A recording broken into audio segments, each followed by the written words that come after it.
en direct pour vous faire vivre ici depuis le mythique hippodrome de Longchamp la finale du championnat des grandes écoles 2023.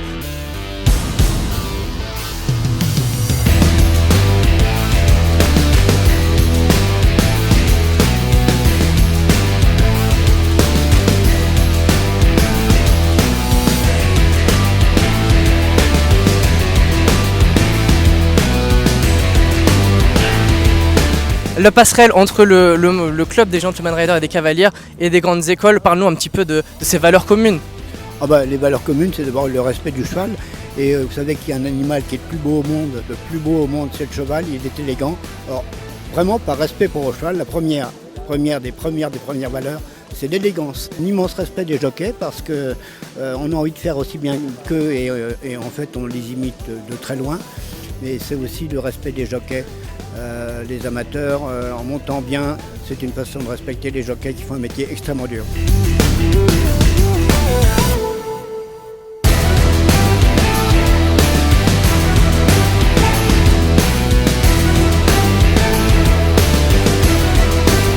Ça apporte une nouvelle dimension, c'est complètement fou et les sensations qu'on peut avoir sont complètement différentes du travail du matin.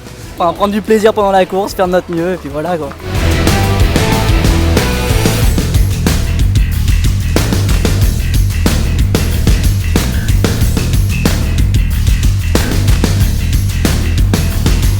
On tente de venir en dedans avec Pénélope Clayeux qui va peut-être aller le faire, mais voici tout à l'extérieur Brock qui est lancé comme un TGV avec Foulk la trémouille et qui va sans doute rallier le poteau en toute quiétude. Pénélope Clayeux va tenter de résister, de prendre la deuxième place. Bon, c'est fait, bien fait. Raconte-nous un peu les sensations quand t'es venu pleine piste comme ça là. Ah là, c'était génial, je suis parti un peu en retrait et après j'ai réussi à le repousser un peu dans la descente là-bas.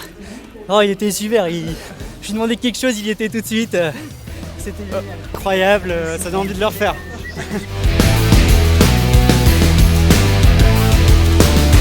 Est-ce qu'on est fier de voir son protégé remporter une course comme ça là? Bah oui, on avait deux cavaliers qui viennent régulièrement à l'écurie. Bon, malheureusement, Chloé, malgré un bon départ, n'a pas fait l'arrivée. Et puis Foulk s'est bien débrouillé, il a fait une belle course d'attente et il est venu assez facilement. C'est une formidable initiative qui a quelques années. C'est super que toutes les épreuves préparatoires puissent se dérouler au moment des jeudis parce qu'il y a un public en face qui est évidemment en communion avec les cavaliers compte tenu de leur profil. Et c'est génial de voir cette finale ce jour de 14 juillet avec du public dans les tribunes, des jeunes.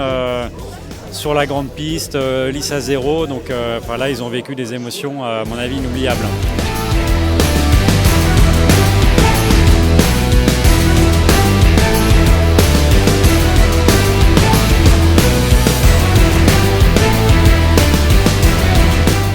On va demander un petit mot à Iris Ferro, gagnante 2022 à l'ESCP. Parle-nous un petit peu de l'ESCP et le lien qu'il y a avec ce championnat des grandes écoles. Il y a un énorme lien entre l'ESCP et le championnat des grandes écoles, puisque l'année dernière c'était Henri Barbe juste ici qui l'organisait. Donc c'est grâce à lui que j'ai connu le championnat, parce qu'à la base je suis cavalière en classique, donc je connaissais pas du tout le milieu des courses. Et après avoir gagné, j'en ai parlé un peu au groupe de cavaliers en classique de l'ESCP. Et dans ce groupe, il y avait Marie Foucard et Foulk qui ont couru aujourd'hui. On a la chance de ramener la coupe à la maison en fait cette année, de nouveau regagner pour le SCP. Donc très fière de porter les couleurs de cette école avec une belle casaque orange.